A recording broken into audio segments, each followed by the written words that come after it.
News Ichchapuram. రాష్ట్రంలో మత్తు పదార్థాల మహమ్మారిని తరిమికొట్టేందుకు పోలీసు శాఖ చేపట్టిన 53 రోజుల సైకిల్ యాత్ర శనివారం ఇచ్చాపురం సురంగి రాజావారి క్రీడా మైదానంలో ఘనంగా ముగిసింది. ఈ ముగింపు సభలో కేంద్ర మంత్రి కింజారపు రామ్మోహన్ నాయుడు, హోంశాఖ మంత్రి వంగలపూడి అనిత ముఖ్య అతిథిగా పాల్గొని యువతకు మరియు ప్రజలకు దిశానిర్దేశం చేశారు. గత ప్రభుత్వ పాలనలో ఆంధ్రప్రదేశ్ మత్తుమందుల వ్యాపారానికి నిలయంగా మారి యువత భవిష్యత్తును నాశనం చేసిందని మంత్రి ఆవేదన వ్యక్తం చేశారు. విద్యాశాఖ మంత్రి నారా లోకేష్ పాదయాత్ర సమయంలో అనేక మంది తల్లులు తమ బిడ్డలు డ్రగ్స్ బారిన పడుతున్నారని కన్నీరు పెట్టుకున్నారని గుర్తు చేశారు. కూటమి ప్రభుత్వం అధికారంలోకి రాగానే ముఖ్యమంత్రి చంద్రబాబు నాయుడు డ్రగ్స్ నిర్మూలనకు అత్యంత ప్రాధాన్యతనిచ్చి హోంశాఖకు స్పష్టమైన ఆదేశాలు జారీ చేశారని తెలిపారు. గంజాయి సాగును వేళ్లతో సహా పెకిలించేందుకు ప్రభుత్వం వినూత్న పద్ధతులను అవలంబిస్తోందని, వాహనాలు వెళ్లలేని గిరిజన ప్రాంతాల్లో డ్రోన్ కెమెరాల సహాయంతో గంజాయి తోటలను గుర్తించి ధ్వంసం చేస్తున్నామన్నారు. గంజాయి సాగు చేసే గిరిజనులకు అవగాహన కల్పించి వారికి లాభదాయకమైన ఇతర పంటలు వేసేలా ప్రోత్సహిస్తున్నామన్నారు. గత 18 నెలల్లోనే పోలీసులు సుమారు 53,000 కిలోల గంజాయిని పట్టుకున్నారని, గ్రామాల్లోని చిన్న దుకాణాల నుండి పెద్ద షాపుల వరకు తనిఖీలు ముమ్మరం చేశామని వివరించారు. పోలీసులంటే కేవలం శిక్షించేవారు మాత్రమే కాదని, ప్రస్తుతం వారు యువతను సరైన మార్గంలో నడిపించే శిక్షకులుగా మారుతున్నారని మంత్రి కొనియాడారు. వ్యసనాలకు లోనైన వారి కోసం ప్రత్యేక పునరావాస కేంద్రాల ద్వారా వారిని తిరిగి సమాజంలోకి తీసుకువచ్చే ప్రయత్నం జరుగుతోందని చెప్పారు. యువకులు మత్తులో కాకుండా నిజాయితీ, ఆత్మవిశ్వాసం మరియు ఆరోగ్యకరమైన జీవనశైలితో ఉండటమే అసలైన స్టైల్ అని మంత్రి ఉద్ఘాటించారు. మన పక్కవారు ఏ అలవాట్లకు లోనవుతున్నారో గమనించి వారిని కాపాడటం ప్రతి ఒక్కరి బాధ్యత అని పిలుపునిచ్చారు. ఒకప్పుడు ఎంతో అభివృద్ధి చెందిన మహారాష్ట్ర నేడు డ్రగ్స్ ప్రభావం వల్ల యువత వెనకబడిపోయిందని, మన రాష్ట్రానికి అటువంటి పరిస్థితి రాకూడదని హెచ్చరించారు.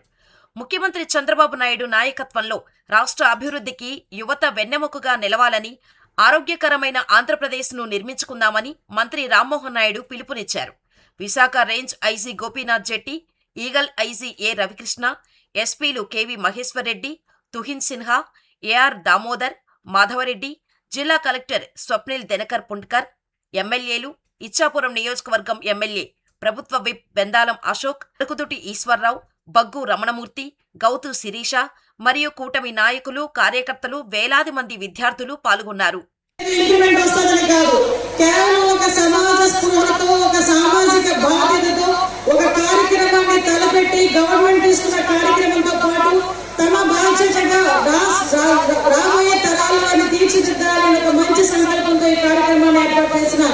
మా ఐసీ గారు ఏసీ గోపీనాథ్ జెట్టి గారికి ప్రత్యేకంగా నేను ధన్యవాదాలు, నమస్కారాలు తెలియజేసుకుంటున్నా.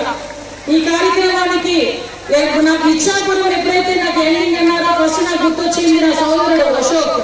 కంపల్సరీగా అశోక్ పిలుస్తాడు అనుకున్నా. పిలిచినా పిలవకపోయినా నేను వచ్చేయడానికి నాకు హక్కు ఉంది. ఎందుకంటే ఇచ్చాపురం ఆడబిడ్డని కాబట్టి నాకు వచ్చే హక్కు కూడా ఉంది. ఈ రోజు ఆడబిడ్డ హక్కుతోనే ఈ రోజు నా డిపార్ట్మెంట్ చేస్తున్న ఒక మంచి కార్యక్రమానికి ఇక్కడ నుంచి కూడా నాంది పలకాలి. ఇందాక మా ఐసీ గారు అన్నారు, ఇక్కడ మనం గట్టిగా డ్రగ్స్ వద్దు ప్రో అంటే ఇక్కడ నుంచి కడా వరకు వినిపించడం కాదు, ఇక్కడ మీ పక్కన ఒరిస్సా వినిపించి ఎవరైనా గంజా మొక్క కాదు ఆకు తీసుకురావాలన్నా భయపడడానికి మనం వచ్చేటట్టుగా గంజా మనం ఉండాలని చెప్పి ఇక్కడ యువకులందరినీ కోరుకుంటున్నాం. దానికి ప్రత్యేకంగా ఇచ్చాపురాన్ని వేదిక ఇవ్వడమే కాకుండా ఒక మంచి సందేశాత్మకమైన కార్యక్రమానికి ఈరోజు మాకు ఒక ప్లాట్ఫామ్ ఇచ్చినందుకు ప్రత్యేకంగా సోదరుడు అశోక్ ప్రత్యేకంగా ధన్యవాదాలు తెలియజేసుకుంటున్నా. మరొక ఆత్మీయ సోదరుడు, మీ అందరూ ఎంతో ముద్దుగా పిలుచుకునే మీ సిక్కుల సింగం, మీ అందరికీ కూడా ఎంత ఆత్మీయుడో నాకు కూడా ఆత్మీయ సోదరుడే. మీరందరూ కేంద్ర విమానయాన శాఖ మంత్రి అంటే బాబు రామ్మోహన్ పిలుచుకొని, తమ్ముడు అని పిలుచుకొని నా ఆత్మీయ సోదరుడు రామ్మోహన్. ఎందుకంటే ఇక్కడ చాలా మంది పిల్లలు ఉన్నారు. పిల్లలందరికీ కూడా రాజకీయ నాయకులన్నా పోలీస్ డిపార్ట్మెంట్ వాళ్ళన్నా ఎలా కనిపిస్తుంది అంటే వాళ్ళకి ఏంది రే, చుట్టూ పోలీసులు ఉంటారు, వెనకాల గన్నులు ఉంటాయి, ఎక్కడికైనా ప్రోటోకాల్ ఉంటుంది, ఎక్కడికైనా బుల్లెట్ ప్రూఫ్ కార్లు ఉంటాయి, వాళ్ళు ఏముంది అని చెప్పి చాలా ఈజీగా మాట్లాడతారు. కానీ అతి చిన్న వయసులో కేంద్ర మంత్రివర్గంలోకి వచ్చిన తర్వాత తను పడ్డ కష్టం ఏంటన్నది దగ్గరగా ఉన్న మేము చూస్తున్నాం.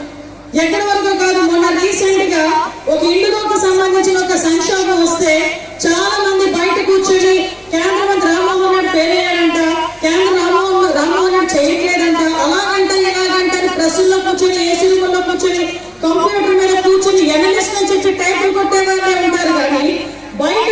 సిచ్యువేషన్ సాల్వ్ చేసి ఇలా చేస్తే బాగుంటుందని సలహా ఇచ్చేవాడు ఎవరు కనిపించడు.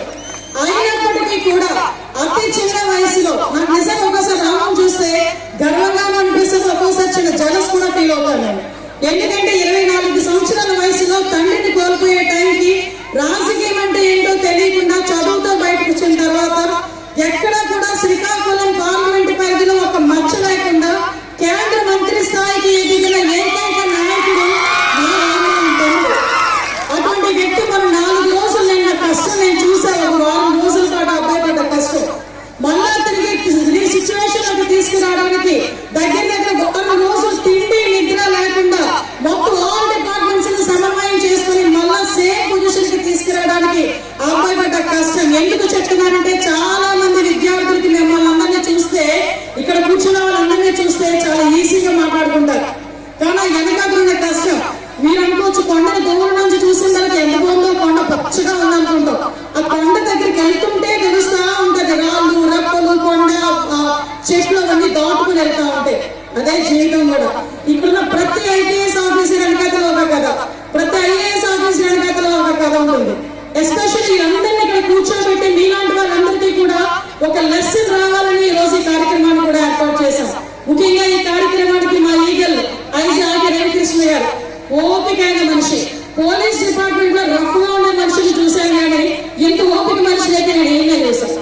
ఓపిక అందరికీ కూడా ఎక్స్ప్లెయిన్ చేసుకుని ప్రతి ఒక్క విషయాన్ని కూడా కూలంకషంగా ఎక్స్ప్లెయిన్ చేసుకునే మనిషి.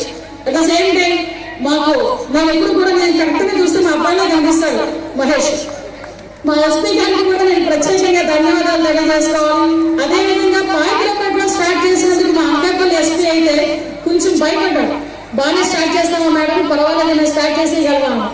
చాలా బాగా అక్కడ స్టార్టింగ్ ఏదైనా అంటారు కదా, ప్రారంభం అన్నది చాలా మెయిన్ అని. అక్కడ ప్రారంభమైన తుమ్మిని అక్కడి నుంచి స్టార్ట్ చేసి విజయనగరం దామోదర్ ఎస్పీ గారు, అదేవిధంగా మా మన్యం ఎస్పీ గారికి అందరికీ కూడా నేను పేర్కొన్న ధన్యవాదాలు తెలియజేసుకుంటున్నా. అదేవిధంగా నాకు ఈ కార్యక్రమానికి ఇక్కడికి ఇచ్చేసిన మా శాశ్వత ఎమ్మెల్యేలు, అలాగే మా పెద్దలు గోగ్రామూర్తి గారికి, సోదరి గౌడ్ శిరీష గారికి, ఈశ్వరరావు గారికి కూడా ప్రత్యేకంగా నేను ధన్యవాదాలు. వివేకానంద ఎస్డిపిఓ గారికి, షాయిక్ షాబ్ అహ్మద్ గారికి, బి లక్ష్మణరావు గారికి, అందరికీ కూడా కేవీ రమణ గారికి అందరికీ కూడా పేరు పైన ధన్యవాదాలు నమస్కారాలు తెలియజేసుకుంటున్నాను.